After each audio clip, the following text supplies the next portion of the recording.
இந்த உடல் அப்படின்ற ஆலயத்துக்குள்ள இருக்கும் இந்த ஆன்மா தான் நம்மளுடைய கடவுள் அப்படின்னு போது நான் செய்யற செயல் தான் அதுக்கு வழிபடுற விதம். நமக்குள்ள நாம எப்படி இருக்கோம்? ஒரு சமூகம் உருவாகிறதுக்கு முன்னாடியோ, ஒரு கோவில கட்டுறதுக்கு முன்னாடியோ, மனிதன் அப்படின்ற அந்த ஒரு கோவில் மதிக்கப்பட வேண்டும். நம்மளுடைய இந்த தியான பயிற்சிகள் எப்படி இருக்கணும் அப்படின்னா, நம்மளுடைய சொந்த மரியாதை, அந்த செல்ஃப் ரெஸ்பெக்ட் அப்படின்னு நாம சொல்றோம் பாத்தீங்களா, அந்த செல்ஃப் ரெஸ்பெக்ட நாம உணரணும். நாம யாரா வேணா இருக்கலாம். நம்ம கிட்ட இருந்து வெளியில வர்ற விஷயங்கள் எப்படி இருக்கணும், நம்ம வார்த்தைகளாக நம்ம பேசுற ஒவ்வொன்றுமே எப்படி இருக்கணும் அப்படின்னா,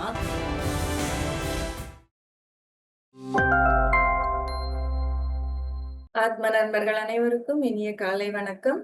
முதலில் நமது குரு பிரம்ம ரிஷி பிதாமகா பத்ரிஜி அவர்களுக்கும் ஸ்வர்ணமாலா பத்ரி மேடம் அவர்களுக்கும் என் மனமார்ந்த நன்றியையும் வணக்கங்களையும் தெரிவித்துக் கொள்கிறேன். உங்கள் அனைவரையும் காலை மலர் நிகழ்ச்சிக்கு வரவேற்கிறேன் மாஸ்டர்ஸ். அழகான இந்த காலை பொழுதில் நாம் தியானத்தை முடித்துக் கொண்டு ஞான களஞ்சியம் பகுதியில் சந்தித்திருக்கிறோம். அழகான முத்துக்களை ஒவ்வொரு நாளும் நாம் பத்ரிஜி அவர்களின் தகவல்கள் மூலமாகவும், திருக்குறள் மூலமாகவும், தோஹா மூலமாகவும் நாம் பெற்றுக்கொண்டு வருகிறோம். எத்தனை ஆசான்கள், எத்தனை குருமார்கள், எத்தனை கடவுள்மார்கள் என்று யாரை குறிப்பிட்டாலும் அவர்கள் சொல்வது எல்லாமே சத்தியம்தான். அந்த சத்தியம் என்னவென்று நாம் அனைவருக்கும் தெரிந்த விஷயம்தான். நாம் அனைவரும் ஆன்மாக்கள் என்ற விஷயத்தை பற்றி தான் ஒவ்வொரு நாளுமே நாம் பல விதமாக நாம் அதை பார்த்து கொண்டிருக்கிறோம். எப்படி நாம் ஒரு உணவை விதவிதமாக சமைத்து ஒவ்வொரு நாளும் உண்கிறோமோ அதே போலதான் நாம் ஒவ்வொரு நாளும் நாம் இந்த உண்மையை நாம் பல விதமாக பல ஆசான்களின் வாயிலாக நாம் தெரிந்து கொண்டு வருகிறோம்.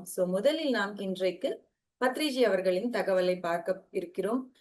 பத்ரிஜி அவர்களின் தகவல்கள் மிகவும் அருமையாக இருக்கும். எப்படி என்றால், அவர் ஒரு விஷயத்தை மிகவும் எளிதாக புரிகின்ற வகையில் அவர் படித்துக் கொண்டிருக்கும் புத்தகத்தில் இருந்துதான் அவர் நமக்கு கொடுத்து கொண்டிருந்தார். 2017ஆம் ஆண்டு அவர் எந்த புத்தகத்தை படித்துக் கொண்டிருந்தாரோ அந்த புத்தகத்தில் இருந்து அவர் தகவல்களை கொடுக்க ஆரம்பித்தார். நாம் இதற்கு முன்னாடி பார்த்திருந்தோம், ஆன்மாவின் பரிபூரணம் என்ற புத்தகத்திலிருந்து அவர் கொடுத்து கொண்டு வந்தார். அதையே தான் தொடர்ந்து நாம் பார்த்துட்டு இருக்கிறோம். ஏனால் அந்த ஆன்மாவின் பரிபூரணம், அதாவது சோல்ஸ் பெர்ஃபெக்ஷன் அப்படின்ற அந்த புத்தகம் மிகவும் அருமையானது என்றதற்காக ஒவ்வொரு நாளும் அவர் பல நாட்கள் தொடர்ந்து அந்த புத்தகத்தை நமக்கு முழுவதும் அந்த கருத்தை, சாராம்சத்தை சிறு சிறு தகவல்களாக அவர் நமக்காக கொடுத்திருந்தார்.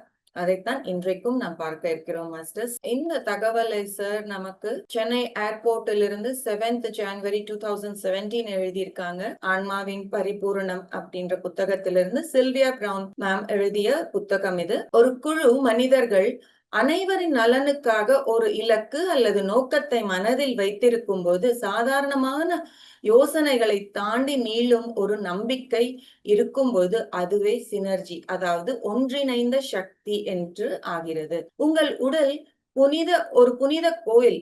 அது தெய்வீகத்தின் ஒரு பொறியை தாங்கியுள்ளது. உங்கள் செயல்களை நீங்கள் இறைவனை வழிபடும் விதம். உங்கள் உடல் என்ற ஆலயத்தின் உள்ளே குழந்தைகளுக்கான அக்கறை இருக்க வேண்டும், முதியவர்களுக்கான கருணை இருக்க வேண்டும், பாதிக்கப்பட்டவர்களுக்கான அன்பு இருக்க வேண்டும், அநீதிக்கான கோபம் இருக்க வேண்டும், தவறுகளுக்கு எதிரான நீதி உணர்வு இருக்க வேண்டும், பொய்களுக்கு எதிரான போராட்டம் இருக்க வேண்டும். ஒரு கோயில் பௌத்திக ரீதியாக கட்டப்படுகிறதா என்பது ஒரு சிறிய விஷயமே. நிச்சயமாக அது ஒரு வாட்டிகனாக இருக்க வேண்டிய அவசியமே இல்லை. ஆனால் ஒரு உண்மையான கோயில் கட்டப்படுவதற்கு முன்போ அல்லது ஒரு சமூகம் உருவாகப்படுவதற்கு முன்போ மனிதன் என்னும் கோயில் எந்த விதையிலும் மதிக்கப்பட வேண்டும். எந்த ஒரு தனிநபரும் மற்றொருவரை விட முன்னுரிமை பெறக்கூடாது. இந்த காலத்தில் அவதாரங்கள், தூதர்கள், ஊடகங்கள், தீர்க்கதரிசிகள் என பலரும் இருக்கிறார்கள். அவர்களில் எவரும் உங்களை விட புனிதமானவர்கள் அல்ல. உங்கள் தியான பயிற்சிகள் உங்கள் சொந்த மரியாதையை உணர்வதிலும் மற்ற மனிதர்களின் மனிதநேய குணங்களுக்கு பொறுமையுடனும் அணுகுவதிலும் கவனம் செலுத்த வேண்டும். உங்கள் ஆலயத்தை, உங்கள் உள்ளத்தை அவமதிக்கும் ஒரு நபர், குடும்ப உறுப்பினர், குழந்தை அல்லது பெற்றோர் ஆகியோரை குறித்து நீங்கள் அக்கறை கொள்ள முடியாமல் இருந்தால் அந்த மனிதரை அழிக்க வேண்டிய அவசியம் இல்லை. ஆனால் உங்கள் உள்ளத்தில் சாரத்தை அவர்களிடம் இருந்து விலக்கிக் கொள்ள வேண்டும். ஏனெனில் அது உங்கள் உள்ள ஆலயத்தின் வளர்ச்சியை தடுக்கிறது. நீங்கள் யாராக இருந்தாலும் உங்களிடமிருந்து வெளிவர வேண்டிய செய்தி என்னவென்றால், நீங்கள் நடமாடும் பயிற்சி செய்யும் ஒரு ஞானி. உங்கள் பிரக்ஞையை உயர்த்தி கொண்டு பதில்களை தேடி கண்டறிகிறீர்கள் என்பதுதான். உங்களை நீங்களே தாழ்த்திக் கொள்ளாதீர்கள். நீங்கள் உண்மையை தேடுபவர்களாக இருக்கலாம். ஆனால் அந்த உண்மையை அடைந்தவுடன் சாக்ரட்டிஸ் அல்லது பிளாட்டோவை போல நீங்கள் உண்மையை அடைந்தவுடன் நீங்கள் அந்த வழிகாட்டிக்கு சமமாக ஆகிவிடுவீர்கள். சோ இது மாஸ்டர்ஸ் பத்ரி சார் இன்னைக்கு நமக்காக கொடுத்திருக்கிற மெசேஜ். எவ்வளவு அழகா கொடுத்திருக்காங்க பாத்தீங்களா? நாம யாரு அப்படின்ற விஷயத்த எவ்வளவு ஈஸியா நமக்காக கொடுத்துட்டு இருக்காங்க. அதாவது நாம என்ன சொல்லுவோம், நாம ஒரு ஆன்மா அப்படின்னு நாம எல்லாருமே சொல்லிட்டு இருப்போம். இந்த உடம்புதான் ஆலயம் அப்படின்றது ஆதிசங்கராச்சாரியர் சொல்லி இருக்கிறாரு. எல்லாமே நமக்கு தெரியுது. ஆனாலும் நாம எப்படி செயல்படுறோம்? ஒவ்வொரு விஷயத்துக்காகவே நாம வெளியில போய் தேட ஆரம்பிக்கிறோம். மத்தவங்கள எப்படி பார்க்கணும் அப்படின்ற விஷயத்த எப்படி வழிபடணும். என்ன இங்க நமக்கு நம்மளுடைய செயல்கள் தான் நாம நமக்குள்ள இருக்கிற கடவுளை வழிபடுற விதம். இந்த ஃபர்ஸ்ட் பாயிண்ட் எவ்வளவு அழகா சொல்றாங்க.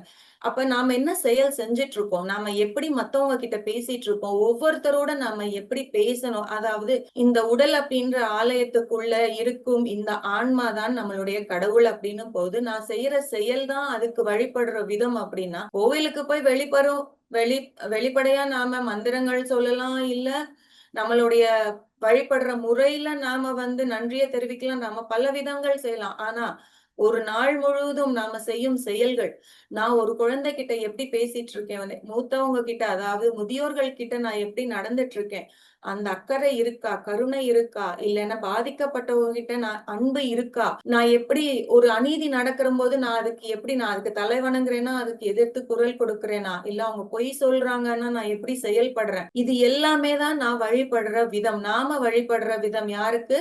நமக்குள்ள இருக்கிற அந்த கடவுளுக்கு. அப்ப இந்த ஆலயத்துக்குள்ள நாம எப்படி செயல்பட வேண்டும் அப்படின்றத எவ்வளவு அழகா சொல்லியிருக்காங்க பாருங்களேன். அண்ட் அதே மாதிரி இந்த ஒரு கோயில கட்டுறாங்க, இல்ல ஒரு கோயில் வடிவமைச்சிட்டு இருக்காங்க அப்படின்றது அதெல்லாம் ஒரு பெரிய விஷயமே கிடையாது. அதுக்குன்னு அது ஒரு வேட்டிகனா, அதாவது இங்க அவங்க சில்வியா பிரவுன் மேம் ஒரு வேட்டிகன் சர்ச்ச அவங்க குறிப்பிட்டிருக்காங்க. நம்ம ஒவ்வொருத்தரும் ஒவ்வொரு கோயில்கள் இருக்கும். அவங்க மதத்தை சார்ந்து அவங்க வழிபடுவாங்க. அந்த மாதிரியே இருக்கணும் அப்படின்ற அந்த அளவுக்கு இருக்கணும் அப்படின்றது அவசியமே இல்ல. ஆனா இங்க முக்கியமா நாம என்ன கவனிக்கணும் அப்படின்னு சொன்னா, நமக்குள்ள நாம எப்படி இருக்கோம்? ஒரு சமூகம் உருவாகிறதுக்கு முன்னாடியோ, ஒரு கோவில கட்டுறதுக்கு முன்னாடியோ, மனிதன் அப்படின்ற அந்த ஒரு கோவில் மதிக்கப்பட வேண்டும். எந்த ஒரு மனிதனுமே இன்னொரு மனிதனுக்கு விட முன்னுரிமை பெற முடியாது. ஏன்னா இங்க எல்லாருமே சமம் அப்படின்றத அழகா நமக்கு சொல்லி கொடுத்துட்டு இருக்காரு. நீ பெருசு, நான் பெருசு அப்படின்ற விஷயம் எல்லாமே கிடையாது. எல்லாருமே சமம் தான். ஏன்னா நாம எல்லாருமே ஆன்மாக்கள் தான். நாம எல்லாருமே அந்த கடவுள்மார்கள் தான். இந்த கடவுள் பெரியவர், அந்த கடவுள் சிறியவர் அப்படின்றது இருக்க, எல்லாருமே கடவுள்மார்கள் தான். சோ எல்லாருமே சமம் அப்படின்ற விஷயத்துக்கு தான் இங்க உணர்த்துறாங்க. சோ எல்லாருமே நாம மதிக்கணும். இந்த காலகட்டத்துல எல்லாருமே பிறந்திருக்காங்க. ஆஹ் பல அவதாரங்கள் நமக்கு தெரியும். இப்ப பிறந்திருக்காங்க, தூதர்கள் இருக்காங்க. இவங்க எல்லாருமே இருக்கிற இந்த காலகட்டத்துல அவங்க பெரியவங்க, நாம சிறியவங்க அப்படின்றதே கிடையாது. நாம அவங்கள விட எந்த விதத்திலுமே குறைஞ்சவங்களும் கிடையாது.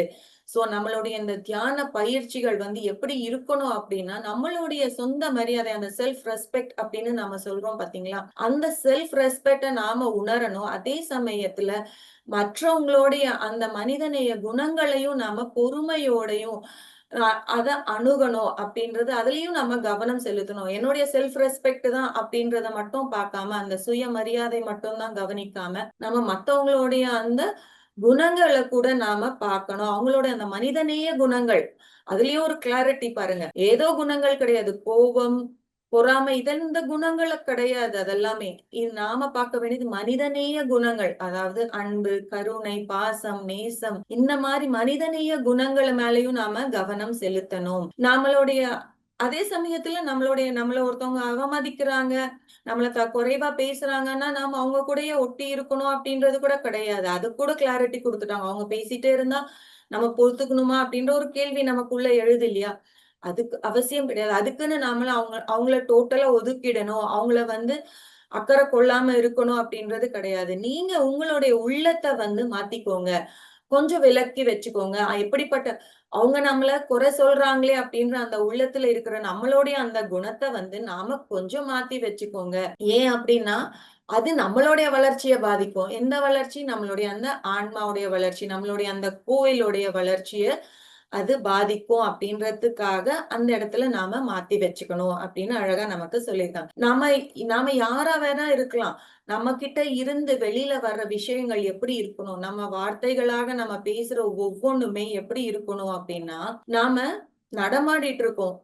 எப்படி? பயிற்சி செஞ்சுட்டு இருக்கோம். எதற்காக? நாம கடவுளா ஆகணும் அப்படின்ற ஒரு விஷயத்துக்காக நாம எல்லாருமே இப்ப பயிற்சி செஞ்சுட்டு இருக்கோம். சோ ஒரு கடவுள் அப்படின்னா எப்படி இருப்பாருன்னு நம்ம சொல்லுவோம்.